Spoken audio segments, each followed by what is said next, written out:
lungsod ng Cagayan de Oro ay mayaman sa likas na yaman, kabundukan, karagatan at agrikultura.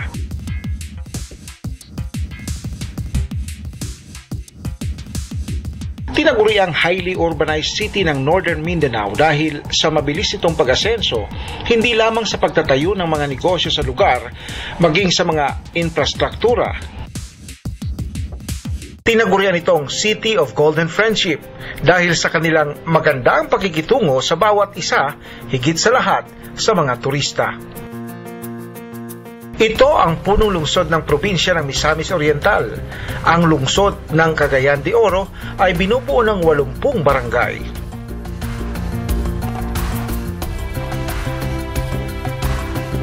Isa ang Cagayan de Oro sa pinakatahimik at mapayapang lungsod sa rehiyon ng Mindanao.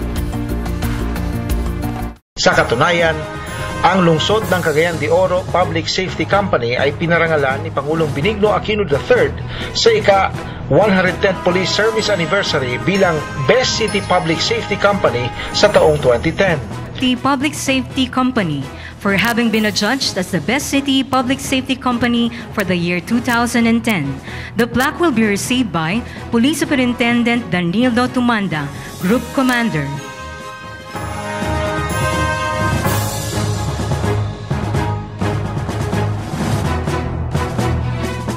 Sa inyong lahat, makakapanayan po natin ngayon ang City Director ng Cagayan de Oro City Police Office, si Police Senior Superintendent Jerry Rosales. Ang masasabi ko lang dito sa Cagayan de Oro City Police Office, ang may pagmamalaki namin ay ang peace and order situation natin dito. Kung matitingnan natin sa statistics, ang Cagayan de Oro City ang pinakamatahimik na siyudad dito sa Mindanao. For 2011, our crime incidents decreased by as much as 26%. Now, kumpara natin ito doon sa crime incidents of last year. So, ito ang isa na may pagmamalaki namin dito sa Cagayan de Oro City Police Office.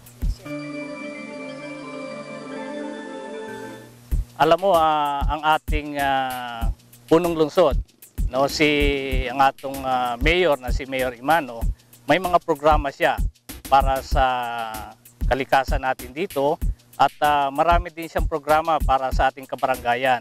Meron tayo yung People to People program na ginagawa ng ating local government units kasama ang ating kapulisan. Ito ay ginagawa buwan-buwan sa mga liblib na barangay ng Cagayan de Oro City. Meron tayong tourist police dito na nakadeploy ito doon sa mga tourist destination natin dito. May pagmamalaki natin dito ang ating whitewater rafting na only in Mindanao meron tayo nito, at dito nakadeploy ang ating mga tourist police, including dito sa airport natin meron tayong tourist police.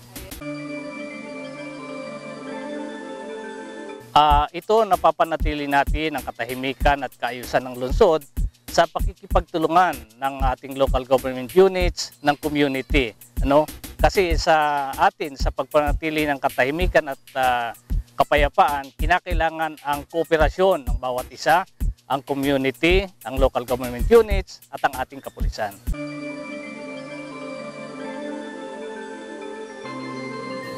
Alam mo, maganda yung pakikitungo na ginagawa namin dito. Kaya maganda rin yung isinusukli nila sa amin, nakikipagtulungan kami kung paano natin madaling masugpo ang krimen na nangyayari dito.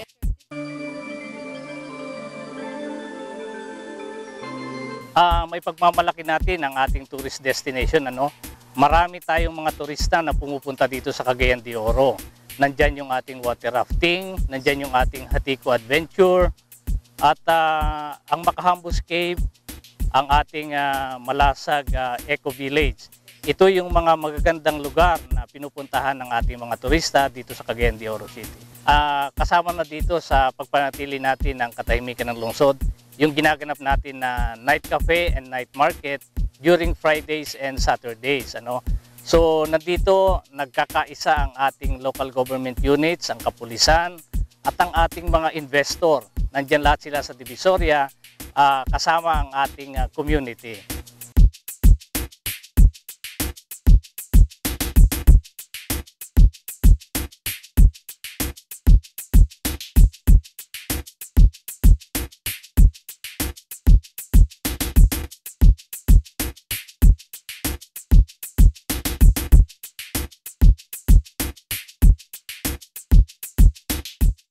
Isa rin sa pinagtutuunan ng Cagayan de Oro Police Office ang Police Co Teacher Co Project kung saan nagtuturo ang isang pulis sa loob ng eskwelahan.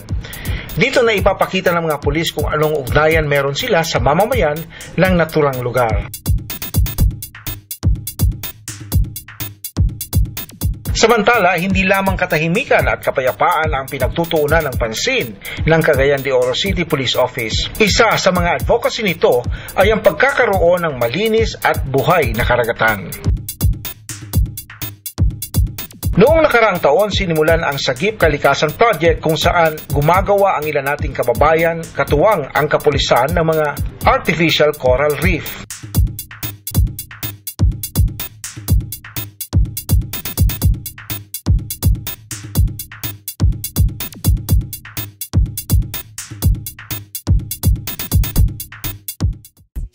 Ang Philippine National Police, Police Regional Office 10 ay may Sagip Kalikasan Project.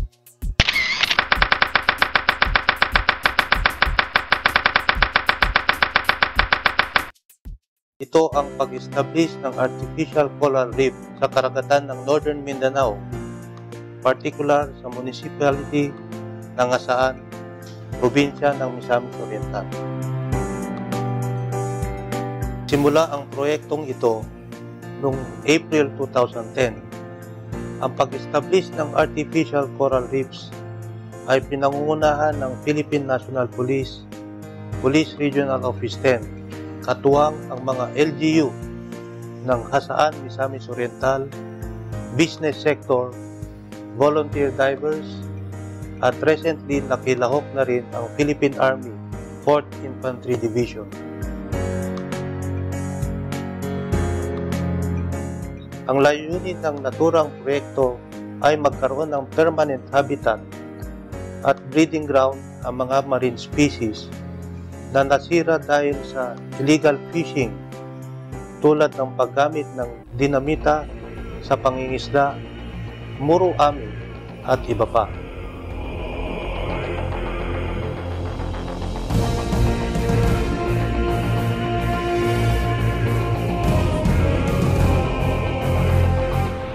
Patuloy ang pangangalaga ng kapulisan ng Cagayan de Oro City Police Office katuwang ang mamamayan sa pangangalaga ng likas na yaman sa lugar. Mayong gabi sa mga taga-subaybay sa programang ito, talakayan sa isyong pulis.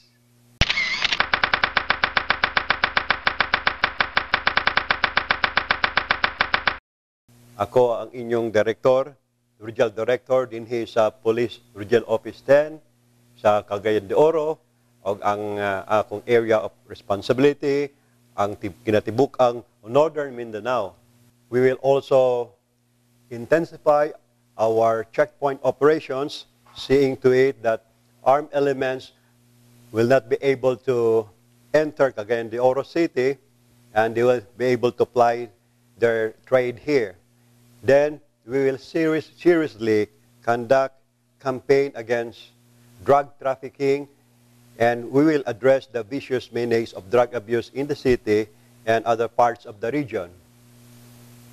I have also planned to conduct a no-nonsense drive against environmental criminals in northern Mindanao. I am referring to the illegal loggers, the illegal quarriers, the illegal miners, and the illegal fishers. We are going to protect our environment, our natural environment in the region. Another priority thrust is that the Police Regional Office 10 will conduct a no-nonsense campaign to protect our environment. We'll run after environmental criminals like illegal loggers, illegal fishers, illegal miners, and illegal quarriers.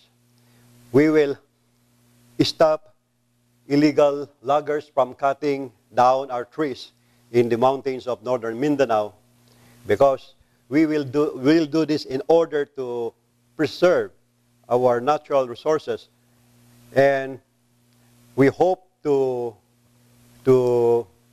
arrest those violators in due time with the strong support of our community and our local government units in the area. I appeal to the people in Northern Mindanao to help us out in our drive to make Northern Mindanao a very safe place to live. Together, we will serve the community. Together, we will protect and defend the people whom we have sworn to protect and defend at all costs, no matter what the cost. We will serve the people with alacrity. We will continue to serve them with all our best. Patuloy ang ating kapulisan sa pagbibigay ng serbisyong may pagkukusa. In English, that means service with cheerful initiative. Ako po si Chief Superintendent Jubel Corpus Adriatico. Police ako. Police niyo po.